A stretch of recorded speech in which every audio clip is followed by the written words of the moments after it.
Nabi sallallahu alaihi wasallam mengatakan majtama'a qaumun fi baiti min buyutillah yatluna kitaballah wa yatadarasunahu bainahum illa nazalat alaihimus sakinah wa ghashiyatuhumur rahmah wa haffathumul malaikah wa dzakarallahu fi man indah.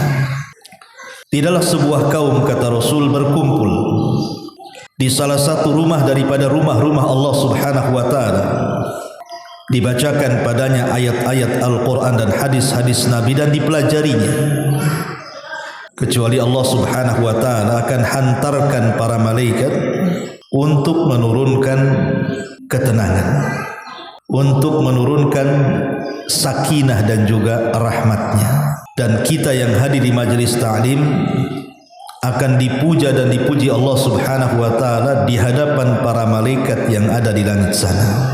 Subhanallah. Hadis ini, Bu, hadis yang luar biasa agungnya bagi kita. Karena orang yang hadir di majelis taklim itu, para malaikat dari mana-mana itu akan datang. Dan mereka akan mengepak-ngepakkan sayapnya di atas kepala kita, seraya mendatangkan ketenangan, kemudian juga mendatangkan rahmat dan juga barakahnya. Di dalam hadis ini Nabi sallallahu alaihi wasallam tidak mengatakan malaikat mengitari orang-orang kaya, para pejabat, orang-orang yang memiliki pangkat ataupun kedudukan, tidak. Tapi para malaikat akan berkumpul di orang-orang yang sedang duduk di majelis ilmu. Itulah keutamaannya. Tidak apa-apa kita tidak kaya, tidak punya pangkat ataupun jabatan, tetapi kita dikelilingi para malaikat yang mendoakan kita dan memintakan ampun akan dosa-dosa kita. Cukup sampai di sini? Tidak. Nama kita disebut lagi di langit. Nama ibu-ibu yang hadir di sini ini satu-satu oleh Allah disebut di hadapan para malaikat di langit sana. Hari ini Umi si fulan ada di situ. Hari ini Umi si fulan ada di situ. Itu didengarkan para malaikat dan malaikat memuji-muji ibu. Lihat, yang disebut bukan orang kaya. Yang disebut bukan orang yang berpangkat ataupun jabatan, bos-bos, enggak. Orang yang hadir di majelis ta'lim yang disebut-sebut, kita menjadi selebritis langit. Makanya rugi kalau seandainya ada orang yang memiliki waktu, kemudian ada kesehatan, tidak ada banyak pekerjaan yang menyibukkan, kemudian ada undangan ke majelis ilmu kok tak datang, rugi sekali. Kalau paham hadis ini sebenarnya, karena hanya semata-mata ibu datang dari rumah ke sini duduk saja, kemudian selesai mendengarkan pengajian ya kurang lebih 1 jam itu, kemudian ibu pulang, itu dosa ibu sudah diampuni itu. Kata Nabi SAW, kumu maghfuran lakum, pergilah kalian, dosa kalian sudah diampuni dan Allah sudah ganti keburukan kalian dengan kebaikan, kata Rasul. Luar biasa, ya. Duduk di majelis taklim itu luar biasa. Ustaz, tapi saya datang habis itu tidur pula, Ustaz.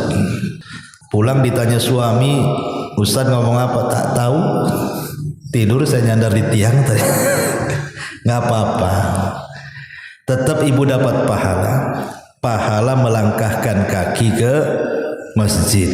Tapi kalau tidak tidur dan dapat ilmu, Bu, ibu dapat 2 pahala namanya. Pertama, pahala melangkah dari rumah ke majelis taklim. Kedua, pahala ilmu ibu dapat ilmu. Ma'asyiral muslimat yang dimuliakan Allah Azza wa Jalla, baik, kita akan bahas kesempatan pagi ini atau pagi menjelang siang ini satu hadis Nabi SAW. Hadis ini pendek, tapi syarat dengan makna. Karena hadis ini adalah hadis yang bisa memperbaiki hati yang rusak.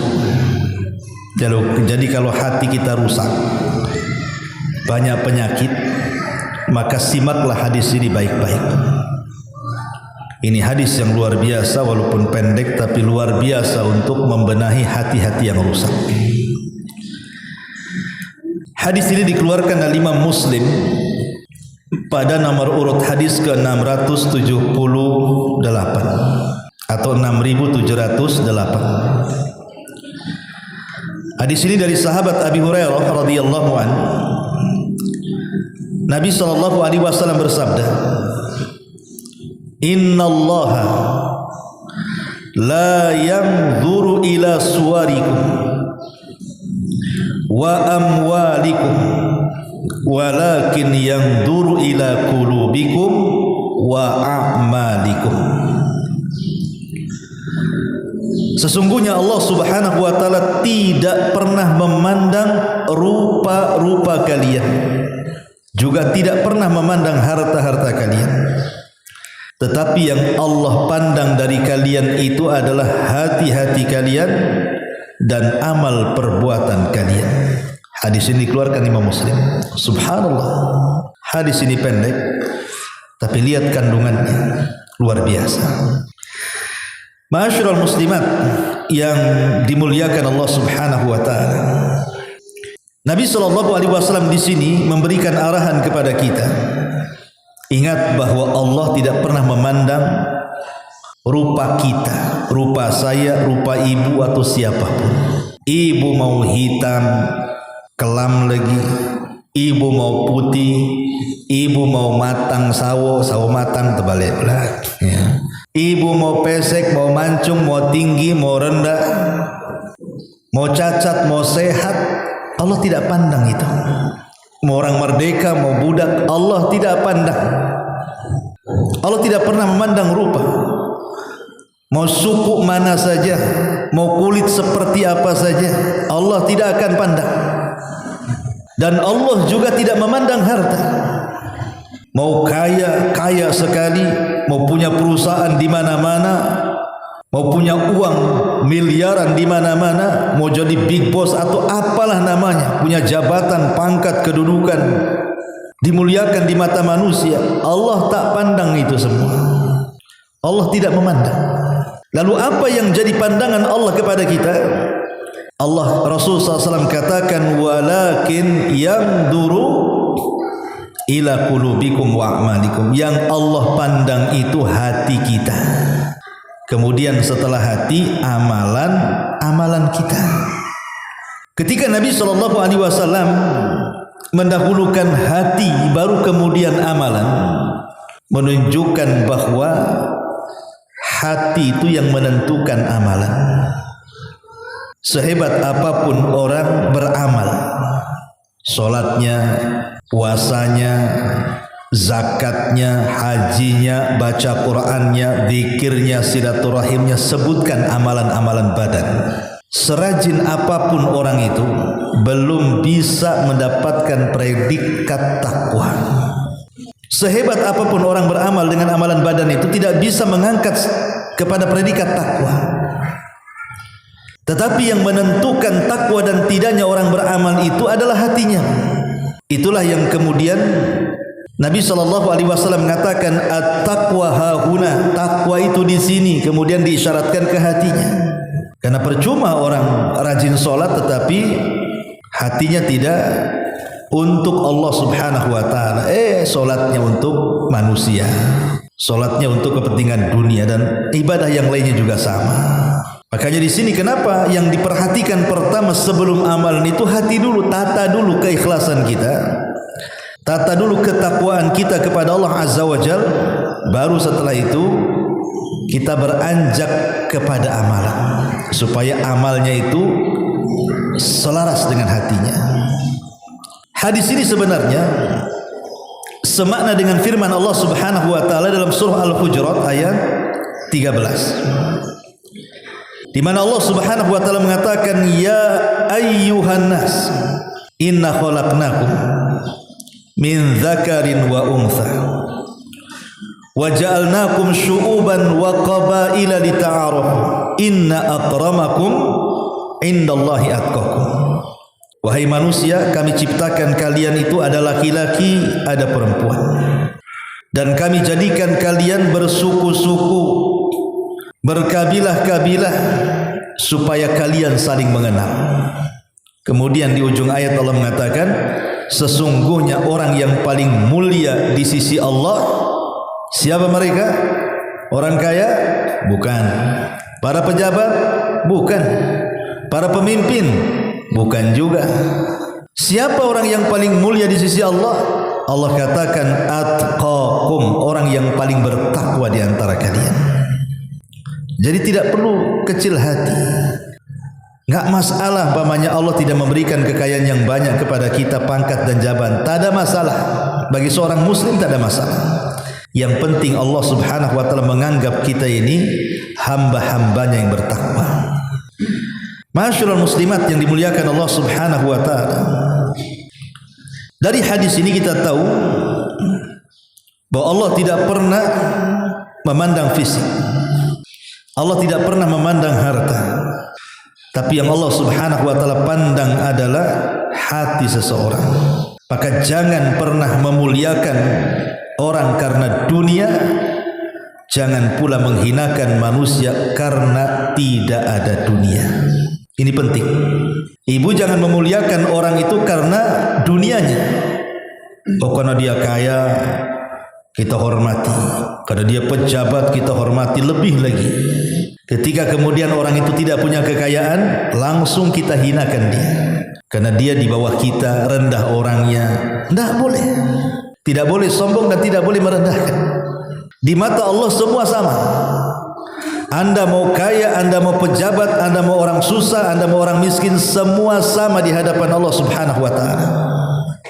Di zaman Nabi, Bu,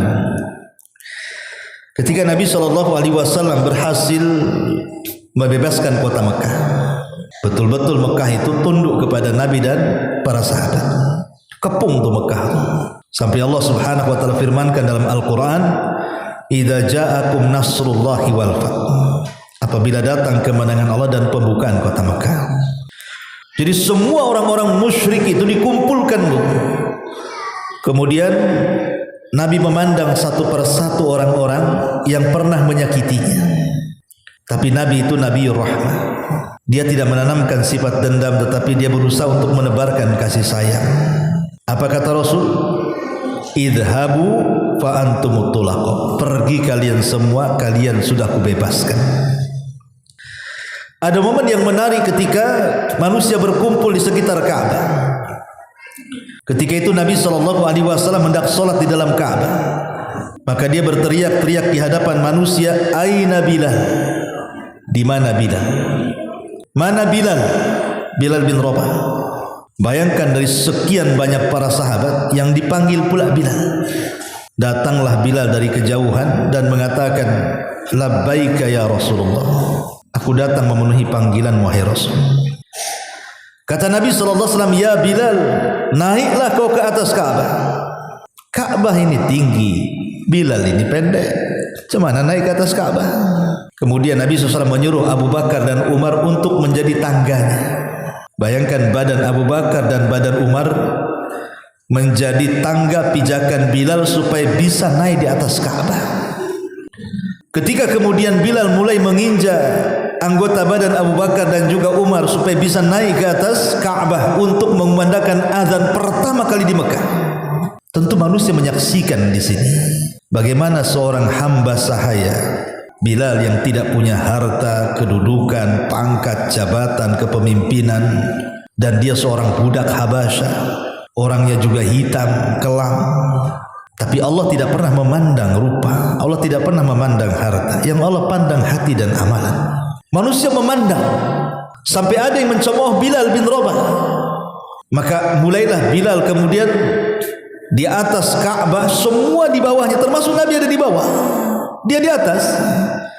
Maka Bilal mulai mengumandangkan azan, dan itu azan pertama. Kenapa Nabi SAW melakukan hal yang seperti itu di hadapan masyarakat Mekah ketika pengepungan Mekah itu? Nabi ingin menunjukkan kepada penduduk Mekah dengan memerintahkan Bilal untuk naik ke atas Ka'bah lewat pundak Abu Bakar dan Umar sampai di atas Ka'bah, dan dia teratas semuanya di bawah. Rasul ingin katakan Islam itu seperti ini. Islam itu seperti ini. Bahwa kemuliaan itu bukan karena dunia, Kemuliaan itu bukan karena pangkat ataupun jabatan. Sebagaimana hina itu karena tidak ada dunia. Bukan berarti hina itu karena tidak punya pangkat, jabatan atau orang rendahan. Islam tidak pernah memandang itu. Walaupun Bilal budak Habasyah berkulit hitam, tapi karena hatinya penuh dengan ketakwaan, maka dia jauh lebih mulia dibandingkan Abu Jahal yang kaya raya, dibandingkan Umayyah bin Khalaf, dibandingkan Abu Lahab dan orang-orang besar lainnya. Kenapa Bilal bisa lebih mulia di antara mereka? Karena itu yang dipandang Allah. Allah hanya memandang hati dan Allah hanya memandang amalan kita. Satu hari disebutkan dalam sebuah hadis yang dikeluarkan Imam Bukhari, seorang laki-laki lewat di hadapan Rasul. Maka beliau pun bertanya kepada para sahabatnya, bagaimana pendapat kalian tentang orang yang lewat itu? Lah kebetulan orang yang lewat itu orang kaya, yang punya jabatan dan kedudukan. Maka sahabat langsung mengatakan, hariyun in khataba an yunka, wa in syafa'a an yushfa, wa in qala an yustama. Kata para sahabat Rasul, orang itu bukan orang biasa yang lewat itu. Dia kalau meminang seorang wanita layak untuk diterima pinangannya. Kalau dia meminta perlindungan layak untuk dipenuhi perlindungannya. Kalau dia bicara layak untuk didengar kata-katanya.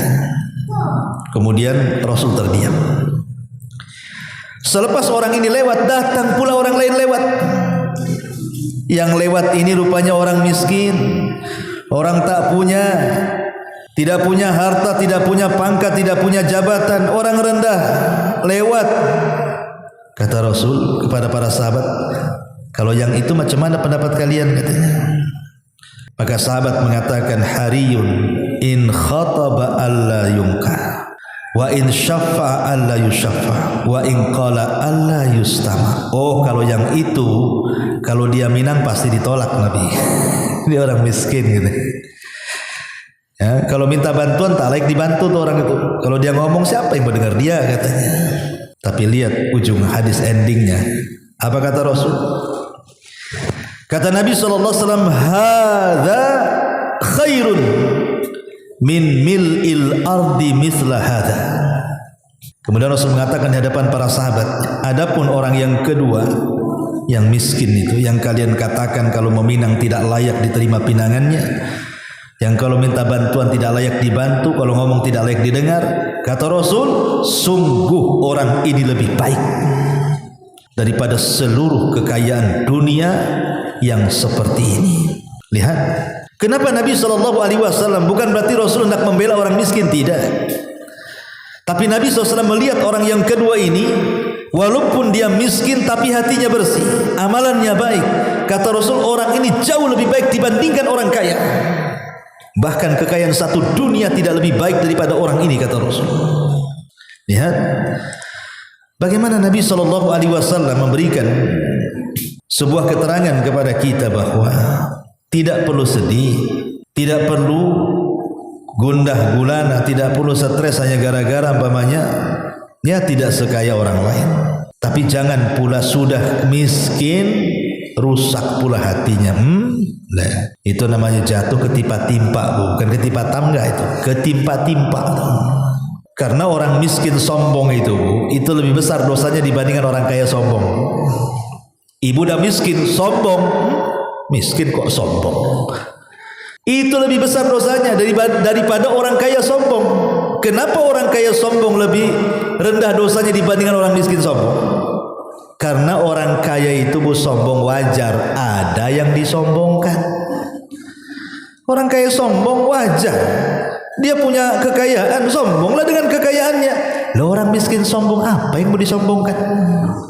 Mau moto di depan mobil orang, selfie, ini mobil saya katanya. Atau nengok ada rumah bagus, selfie di depan rumah orang. Mana ceritanya? Ya, walaupun Allah tidak memberikan kekayaan seperti orang-orang kaya itu, tidak apa-apa, yang penting ibu kaya hati. Ibu kaya hati, bersih hati, amalan juga baik, itu kita lebih baik di hadapan Allah dibandingkan mereka. Karena Allah tidak pernah melihat fisik dan kekayaan, Allah hanya melihat hati. Ma'asyiral muslimat yang dimuliakan Allah Subhanahu wa taala, tapi jangan pula dijadikan dalil hadis ini. Kan Nabi mengatakan Allah tidak memandang fisik, Allah tidak memandang harta, yang Allah pandang hati. Berarti kan yang penting hatinya baik, Ustaz. Akhirnya dijadikan dalil orang-orang yang dinasihati untuk melakukan syariat tidak mau melaksanakan, kemudian berdalil dengan apa? Yang penting kan hatinya, Ustaz. Kan Rasul yang mengatakan Allah yang memandang hatinya. Kenapa ukti tak pakai jilbab? Kan bagus pakai jilbab tutup aurat, Ustaz, yang penting hatinya. Kalau bisa itu ya sholatlah. Kan yang penting hatinya, Ustaz. Banyak orang sholat itu jelek hatinya katanya. Lah itu pula dia. Latihanlah puasa. Yang penting hatinya itu puasa Senin Kamis tuh. Itu kalau ghibah itu 3 jam tuh. Bukan begitu. Sebab orang yang bicara seperti ini hakikatnya hatinya kotor. Kenapa? Satu, orang yang mengucapkan yang penting hatinya itu seolah-olah hati dia itu bersih, hati orang itu tak bersih. Ya kan Bu, kalau dia ngomong gitu, seolah-olah dia mengatakan hati saya bersih, hati orang itu tak bersih, jatuhnya suudon. Karena kalau kita katakan itu tengok tuh ahwat-ahwat tuh kan bagus, udah pakai pakaian syar'i, cobalah kamu juga sama. Belum tentu hati dia baik katanya. Pakaian casingnya aja itu yang baik, hatinya tak baik tuh katanya. Kok tahu? Ya kemarin ngerumpi juga orang tuh katanya. Jadi itu kan suudon kan. Ya, masih bagus aku katanya, walaupun tak pakai ini tak pakai itu, tapi hatiku kan bersih gitu. Nah kan seolah-olah apa Bu? Seolah-olah hati dia bersih, hati orang pula kotor. Nah, itu kan suudon namanya. Tidak boleh. Dia seolah-olah merasa dirinya paling bersih hatinya. Sementara Allah mengatakan fala tuzakku anfusakum. Jangan kalian mentazkiyah, merasa bersih diri, orang lain itu kotor. Enggak boleh. Ya. Kemudian alasan yang kedua kenapa salah ucapan tersebut, karena ucapan tersebut ini berarti cukup bersihnya hati itu sudah cukup, enggak perlu pakai amal lagi. Yang penting bersih hati, amalan itu nomor 2. Enggak bisa. Iman itu definisinya adalah pembenaran dengan hati, pengucapan dengan lisan, diamalkan lewat perbuatan. Itu iman namanya. Itu kesatuan tuh. Nggak bisa dipisah-pisah. Karena kalau hatinya bersih, pasti amalannya bersih. Kalau hatinya kotor, ya amalannya kotor jadinya kan. Jadi Allah itu bukan menghisab hati saja, perbuatan pun Allah hisab. Maka tidak bisa dipisahkan antara hati dan perbuatan. Ma'asyiral muslimat yang dimuliakan Allah Azza wa Jalla. Al-Imam Ibnu Qayyim rahimahullahu taala mengatakan ada 5 perkara yang merupakan perusak hati. Jauhi 5 perkara ini. Kata beliau, wa amma mufsidatul qalbi al-khamsatu. Adapun perusak-perusak hati, kata Imam Ibnu Qayyim, itu ada 5. Al-mufsidatul awal, yang merusak hati yang pertama adalah kathratul mukhalatati. Banyak-banyak bergaul. Over dalam bergaul. Berlebihan dalam bergaul. Islam tidak melarang ibu berkawan, bertetangga, mengunjungi tetangga, ngobrol sama tetangga, ngobrol sama kawan. Islam tak melarang. Cuman kalau sudah over, sudah berlebihan, itu yang jadi masalah. Apalagi tidak melihat-lihat kawan, apakah ini kawan ini baik atau tidak, nggak disaring. Yang penting banyak kawan, banyak kenalan, tanpa melihat apakah ini orang baik, tidak baik, ahli ibadah, bukan ahli ibadah. Itu bahaya. Ini bisa merusak hati. Bisa merusak hati. Karena yang namanya pertemanan itu, kata orang Arab, as-sahibu sahib. Teman itu narik. Kita orang susah, kemudian berkawan dengan semua orang kaya, hati mulai rusak. Kapan aku kayak dia? Mulai itu. Ya. Kita orang susah bu, ibu-ibu mamanya kan berkawan dengan istri-istri pejabat yang make upnya tebal 1 meter tuh bu, yang lipstiknya, yang itunya, yang wow, pikir kan gitu. Asih pulang ngaca, kok pipiku nggak kayak dia? Iyalah dia sauna ibu depan kompor ya kan beda bu hasilnya. Ya. Akhirnya hatinya rusak kan bu, karena mandang tasnya branded, itu merek-merek brandednya itu, yang pakaiannya ini, sementara ibu ya biasa-biasa saja. Akhirnya apa? Bukan hanya itu, mulai malu, nggak pede. Terakhir apa? Korbannya siapa bu? Suaminya korbannya lah. Bang, belikanlah tas kayak dia, habislah suaminya tuh. Ya. Jadi kasratul mukhalatah ini dibatasi kalau bisa. Jangan terlampau over dalam bergaul. Kalaupun harus bergaul, carilah kawan-kawan yang baik supaya hati kita terjaga. Kalau bisa sekufu itu maksudnya seimbang, baik dari segi harta, dari segi pendidikan. Ya kalaupun kita ini punya kawan orang-orang yang mungkin di atas kita itu, ya tidak ada masalah selama mereka orang baik. Tetapi kalau bisa ya jangan over, ya berkawan sekedarnya. Kalaupun mau dijadikan bahasa kerennya apa? Gebetan tuh apa tuh? Yang kawan akrab banget itu ya gebetan ya. Itulah. Kalaupun harus kawan yang paling dekat dengan kita untuk teman cerita, teman curhat, teman apa? Lihat baik atau tidak. Kata Nabi SAW, permisalan teman yang baik itu seperti ibu berkawan dengan penjual minyak wangi itu. Ibu nggak ngapa-ngapain sama penjual minyak wangi karena dia dekat dengan kita, baunya sampai itu kecium. Padahal belum ngapa-ngapain, kita duduk di sampingnya dia tuh. Apalagi sampai nawari, karena biasanya orang penjual minyak wangi itu bukan nawari, dia pasti akan musap-musap tuh dengan minyak wangi. Kemudian nawari setelah itu. Kan asik tuh. Maknanya kalau kita berkawan dengan orang baik, walaupun kita tidak ngapa-ngapain, di samping dia saja itu sudah dapat kenyamanan kita. Kita sudah terhindar dari azab Allah Subhanahu wa taala. Syukur-syukur dia kemudian nularkan kepada kita kebiasaan baiknya, syukur-syukur nasihati pula kita. Alhamdulillah. Itu kan luar biasa. Itulah kenapa kemudian kasratul mukhalatah ini menjadikan perusak hati tadi. Ini yang pertama. Yang kedua kata Imam Ibnul Qayyim di sini, rukubuhu bahrut tamanni, terlampau tinggi angan-angan, ya, terlampau tinggi angan-angan ini merusak hati. Kalau orang sudah angan-angannya tinggi, pengen ini, pengen itu, pengen ini, maksudnya urusan dunia ya. Kita tidak cerita urusan akhirat ya, urusan dunia. Ini bisa merusak hati. Karena seolah-olah ketika mamanya dia panjang angan-angan hidup di dunia, ingin kaya, ingin ini, ingin itu, dilupakan 2 perkara. Pertama, lupa dia akan mati. Akhirnya dicintakan kepada dunia. Kalau sudah lupa dia akan mati, benci pula dia mati. Kemudian beralih kepada cinta dunia, rusaklah di sini hati. Makanya boleh kita bercita-cita itu, tapi sesuai dengan kemampuan kita lah. Lihat suami ini kerja apa, gaji berapa. Itulah sampai segitulah cita-citanya. Ini suami saya kerja walaupun setahun tidak bisa tuh beli tanah di Sukajadi itu. Paling tinggi di Kapling Beliung, itu pun nyicil namanya kan. Ya cita-citanya ya rendah-rendah. Pengenlah saya punya di sini walaupun 1 kamar saja, tidak apa-apa.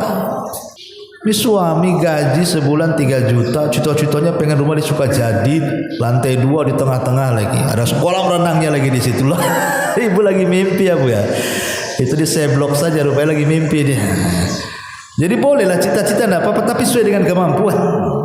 Kalau cita-cita akhirat, kalau bisa paling tinggi, Firdaus. Saya nggak mau surga yang lain. Idza sa'altumullaha fas'alu al-firdausil a'la. Kalau minta surga yang tinggi. Itu kalau urusan akhirat ideal kita, harus tinggi. Tapi kalau urusan dunia sesuaikan dengan kemampuan. Kan ini merusak hati masalahnya. Ini yang kedua. Yang ketiga, at-ta'alluq bi ghairillah. Mengaitkan sesuatu dengan selain Allah. Hatinya itu dikalungkan kepada selain Allah. Ini rusak hatinya.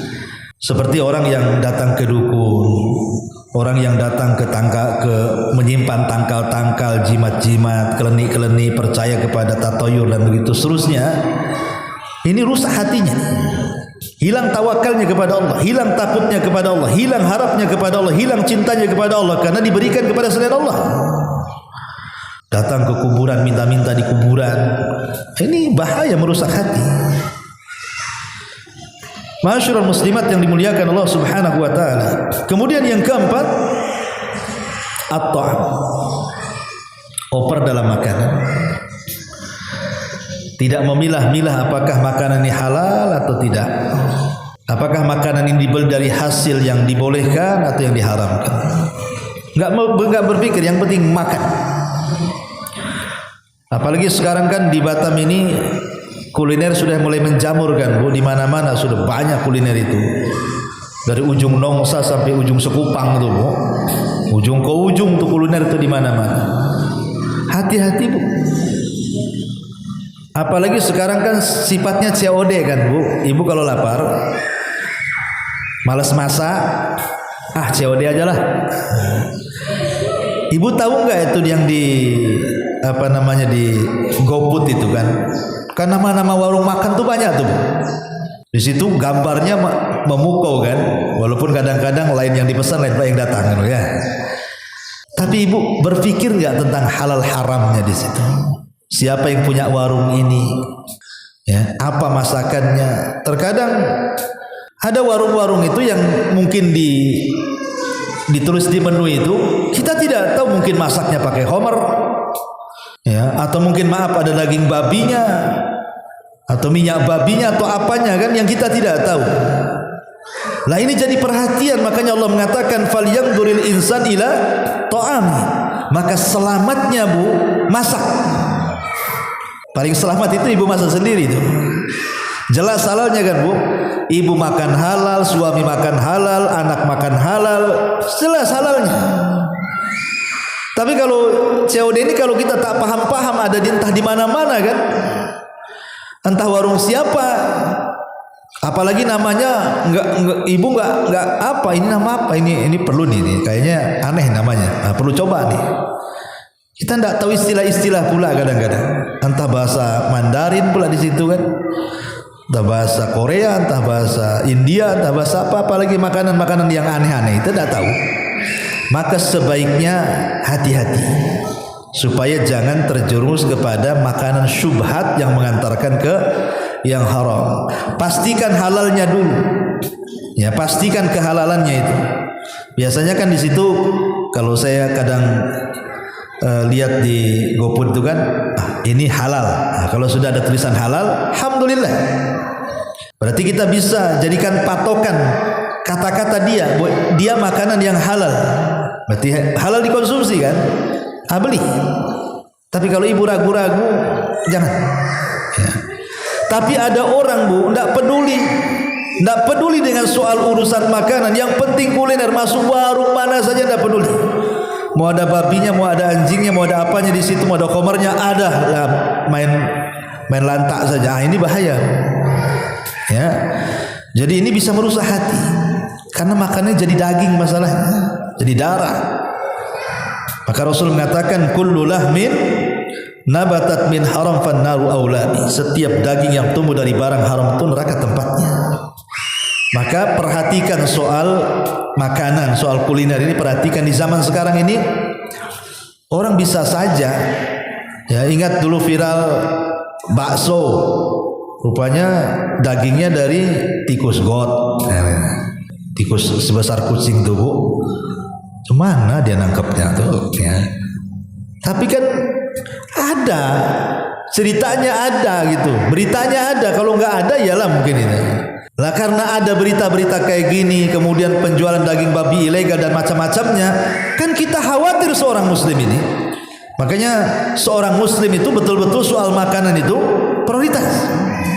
Ya selamatnya saya tadi masak sendiri, itu paling selamatnya kan. Ibu tahu ini halal, ini haram kan. Ya. Tapi nggak tahu kalau ibu rajin masak, ya tak paham ya. Ada juga yang rajin masak, ada yang rajin COD, itu masalahnya tuh. Ibu yang mana nih? Ya. Nanti saya tanya suaminya. Kemudian yang terakhir al-khamis, kathratun naumi. Banyak tidur. Ini banyak tidur ini bisa mematikan hati. Karena tidur ini menjadikan orang lalai dan malas. Makanya kurangi tidur itu, terutama setelah subuh. Jangan tidur.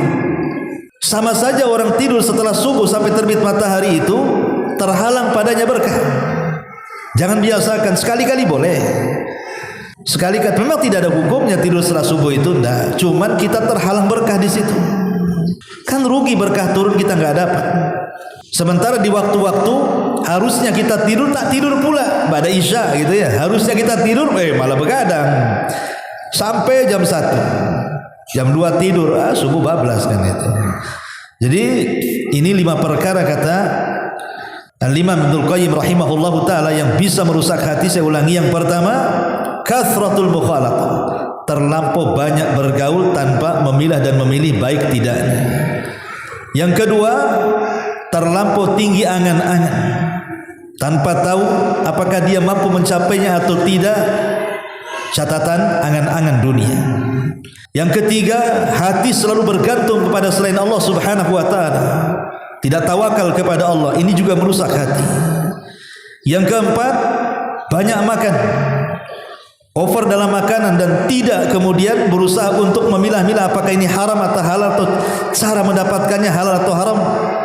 Main lantak saja. Kemudian banyak tidur. Inilah 5 perkara kata Al-Imam Ibnul Qayyim rahimahullahu ta'ala yang bisa merusak hati. Lalu bagaimana obatnya? Maka Imam Ibnul Qayyim juga menyebutkan obatnya.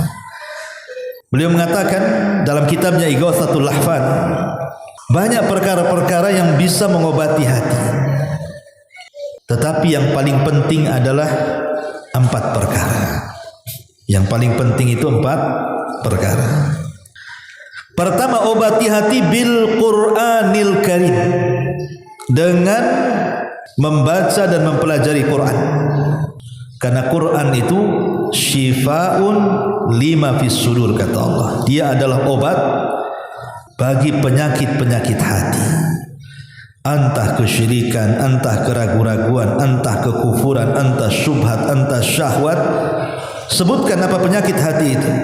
Itu bisa diobati dengan Quran. Baca Quran, pelajari Al-Quran, karena Quran itulah sebagai obat. Yang kedua, kata beliau, asani ma yahfad alaihi quwwatuh, yang bisa menjaga kekuatan badannya dan juga kekuatan hatinya, dan itu dengan cara al-iman wal amalus salih wa amila awrad at-ta'at, memupuk keimanan. Terus keimanan dipupuk, diperbaharui dengan cara apa? Tingkatkan amal saleh, tingkatkan ketaatan-ketaatan. Dari yang wajib mulai meningkat yang sunnah. Dari sholat wajib kita sudah berusaha tepat waktu, mulai ditingkatkan ke yang sunnah. Mulailah rawatibnya, mulailah tahajudnya, mulailah duhanya, dan begitu seterusnya. Dari puasa wajib Ramadan mulailah ke Senin Kemisnya, ke Daudnya, ke Ayyamul Bidnya. Mulai dari zakat mulailah ke sedekahnya. Terus bertingkat. Itu bisa membenahi hati. Kemudian yang ketiga, berusaha menjauhi maksiat, karena maksiat itu bisa mengotori hati. Sekecil apapun maksiat tetap akan mengotori hati dengan meletakkan titik hitam di hatinya. Dan yang terakhir, memperbanyak istighfar dan tobat.